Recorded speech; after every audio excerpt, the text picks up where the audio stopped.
Hello everyone, welcome back to another episode of r/Malicious Compliance.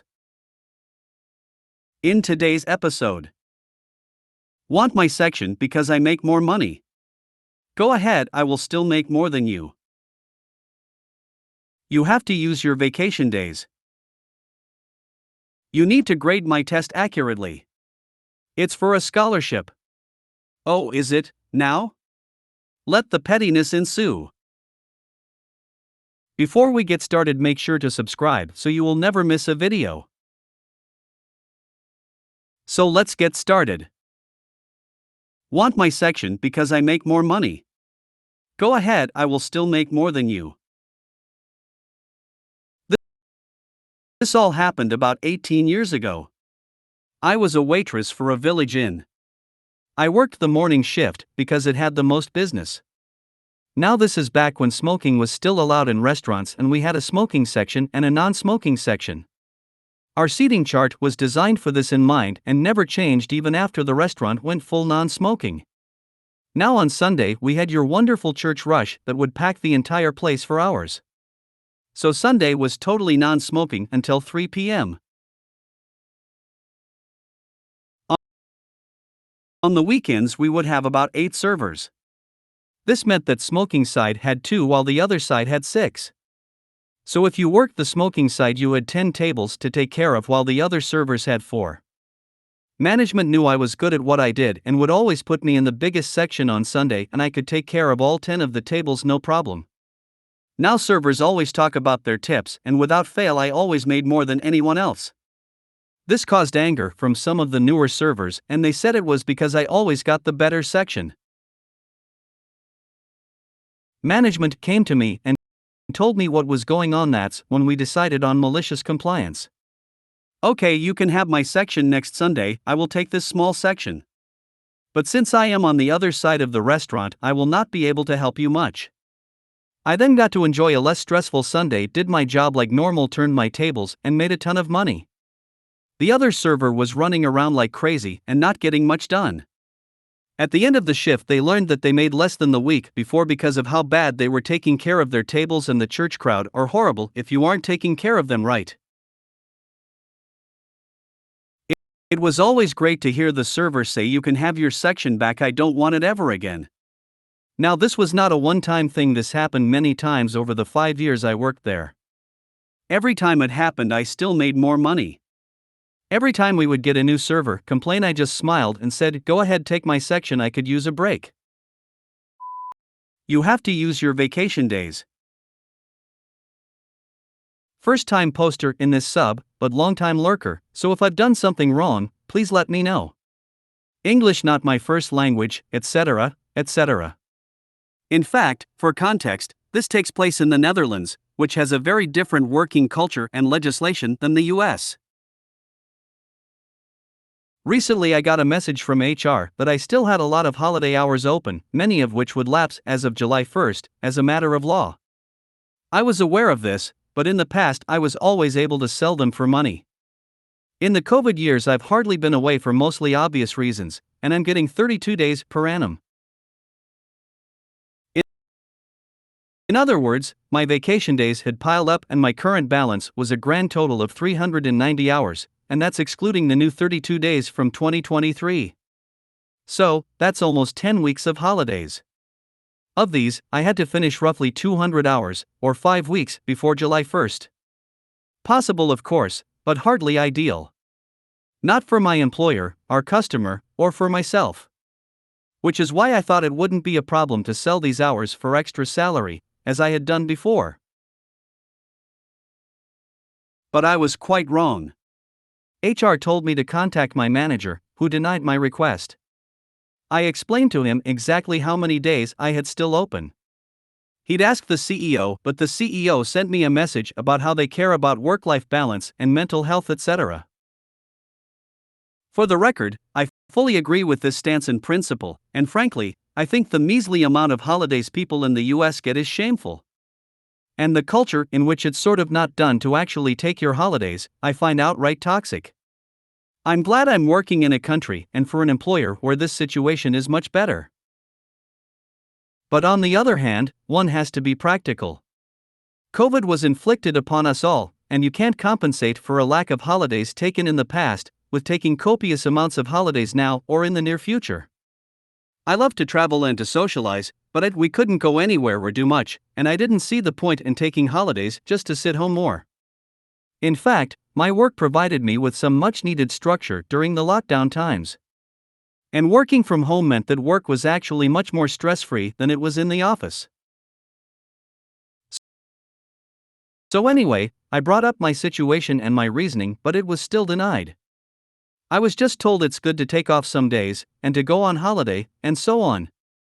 Again, I'm not opposed to this at all, but the scale of the problem seemed to have just escaped the manager and the CEO. I had and have already planned on traveling for 2 weeks, to Sicily and Greece if anyone's interested, maybe also mainland Italy again, but after that I'd still have 3 weeks which I'd need to finish. I also have a long weekend planned to Iceland, but that only takes several paid holidays because of the weekend in the middle. It is then that I decided to start complying maliciously. Instead of trying to argue the point again with my CEO, I planned a meeting with my line manager and the account manager of the customer I am working for. I told them I needed to take every Friday off basically until July or my days would lapse. I didn't ask for permission because whilst paying out holidays is voluntarily, they need a very good excuse to deny leave requests, such as denying requests for key figures last minute when you're in the middle of a big project with deadlines etc., but my request wasn't one of those, and obviously they're not allowed to deny a payout and my leave request anyway. It'd be super hypocritical too. So as a good and diligent employee, I wanted to make sure that our customer was aware of my sustained de facto reduction in capacity and wanted to discuss how we could best bring up this potentially touchy subject with them. After all, this structural reduction of capacity is different from a normal 2-week vacation or just some days off here and there, which is a pretty normal situation here, even for contractors. Since they're a key account and I'm working for them as a senior DevOps/cloud engineer, I had anticipated to have a slightly awkward meeting with my manager and the account manager discussing the details, after which I already half expected they'd U-turn at some point and decide to pay out my vacation days after all. But they exceeded expectations because when I entered the meeting, not a word was spoken about my 2 denied requests for converting my holidays, or about the framing I had given this meeting about how and who wanted the honor of telling the big customer they'd be losing 20% of my capacity, and my employer would get to charge 20% less. Instead, the account manager just asked for how many days I still had open, which we were easily able to see in the system. He then proposed to just pay out all my open holidays from 2022 and before, so 10 weeks instead of the requested 5, so the backlog would be cleared and this situation wouldn't occur again. Happy days, I have already received 5 months extra in salary and I still have all my 32 days from this year, so I have more than enough days for my holidays and for general R&R, so my work-life balance is really not in danger. You need to grade my test accurately. It's for a scholarship. Oh, is it, now? Let the pettiness ensue. Good morning, all.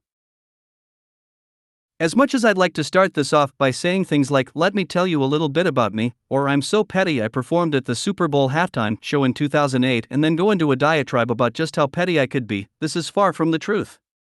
Perhaps in some alternate pettyverse where over a dozen college students were playing the part of, and absolutely nailing, whiny middle school students complaining about course requirements. Or if they happen to begin to repeatedly harass me by way of being on ingrate demo mode, or spinning the wheel of you suck at teaching to come up with yet another complaint wrapped in a thinly veiled question about me and how I run my course, perhaps then I'd let nature take its course and let my pettiness bloom, like a flower transplanted from an artificial habitat to a campus bordering field, in the form of malicious compliance. And wouldn't you know it? Somehow. Some way. Petty finds a way. That being said, I really try to be a positive, supportive, caring, empathetic, far from sardonic college instructor. My clientele, as referenced above, are mostly college-age students who enrolling in what is basically a pre-algebra course my community college likes to call college math. I have the occasional young whiz kid who enrolls in my course to be super advanced. But for the most part, young adults in their 20s and 30s are who I teach, and solving systems of equations by substitution is currently what I teach them. I have many students who struggle and require additional tutoring, and I'm always happy to oblige. There is this one student who I wish would show up to our makeshift tutoring group but never does. Let's call her Mara. Mara acts like she's the zit. She seriously acts like we're back in high school, interrupt my demonstrations, miraculously, because I literally direct instruct for 3 to 5 minutes before I popcorn around the room and treat it like a very large standard tutoring session. Mr. Opie, my dad says this isn't the way to solve it. Mr. Opie, why don't you teach at ASU? Our partnering major university we transfer students to, what did you do wrong that you're teaching at this place? The list goes on and on. For brevity's sake, I'll make sure this story doesn't. We have an exam that about half the class got a 90 or better on, followed by most of the rest getting B's, C's, etc. I know that this community college, despite its cheap cost, still has many students on full scholarship for one thing or another, whether it be sports, personal hardships, activities, etc. That being said, if I notice a student tank the test, I may just grade the thing on a curve to allow them to get the most points possible. This is what I chose to do for Mara, and she wound up with an 18/25 on her exam. I typed in the score, took a glance at her paper afterward and realized she actually missed yet another question, a major one, that would have brought her grade super low. I decided to look the other way. Part laziness, part being nice. Let's not say how much each part's worth, but they ain't equal. So it's time to return the tests that I already had graded in the system when Mara starts up with her questions again. They are literally too tiresome to include. I will say her final piece, however. Mr. Opie, I noticed that you gave me an 18/25 on my last test. Could I take a look at the test and see what I got wrong? I definitely didn't miss that much. I tried to use inflection to let her know that she should probably just be happy with the 18, by saying, yeah, I think I'd be happy with the 18 there, kiddo. Then she suddenly dropped a petty pebble at the top of a snowy hill. She continues.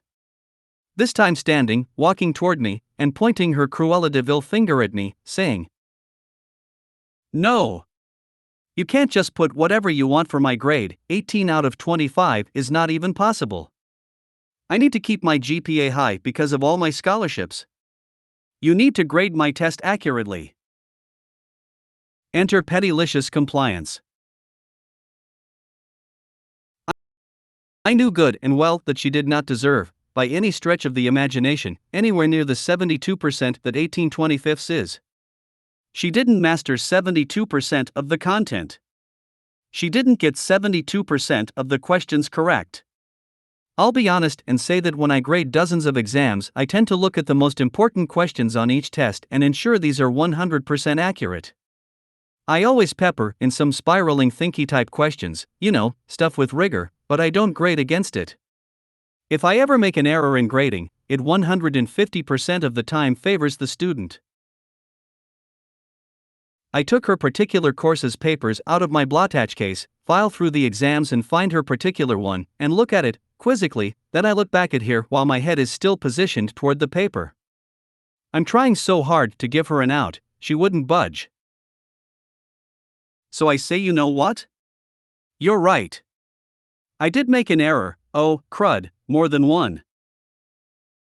I then behind my desk where the students couldn't see what I was looking at, I graded her paper right then and there. By this time I had memorized the answers to the exam without even needing to pull out the key, but I did so I made sure she knew I was grading it thoroughly, accurately. She wound up with a 14/25. I handed it back to her right then and there, and let her know that I had changed the grade accordingly in her gradebook.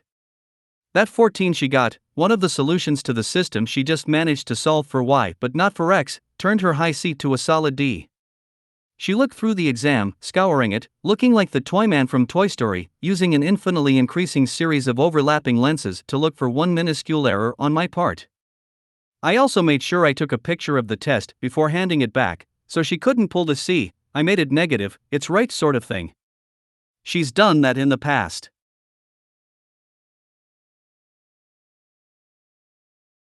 She quickly whipped out her phone to see how much this grade impacted her overall. She was livid without a direction to hurtle it toward. I could see that this act of petty MC on my part was a little too far. I actually feel bad for Mara. As she looked up at me, I could see her eyes well up a little bit. It was that too quiet right before something bad was about to happen. My spidey senses were tingling. Side note, this is why I hate Avengers Endgame. Spider-Man looked surprised at his death. He should have sensed it, right? But I digress. Before she started to take her clenched arms, that she looked like she was trying to remove the top of the desk from its connected chair, and turn them on me, I offered a solution. Look, Mara. Remember, you can do corrections on the exam for a fourth of the credit back, right? That will get you almost all of the points that you were gifted in the first place. What do you say? She sheepishly agreed, wound up with a 17.5 out of 25, and has yet to give me a hard time since, but I'm pretty sure my semester survey will suffer greatly. If you made it to the end of the video, thanks for watching. Don't forget to like, subscribe and share, and we will see you in the next video.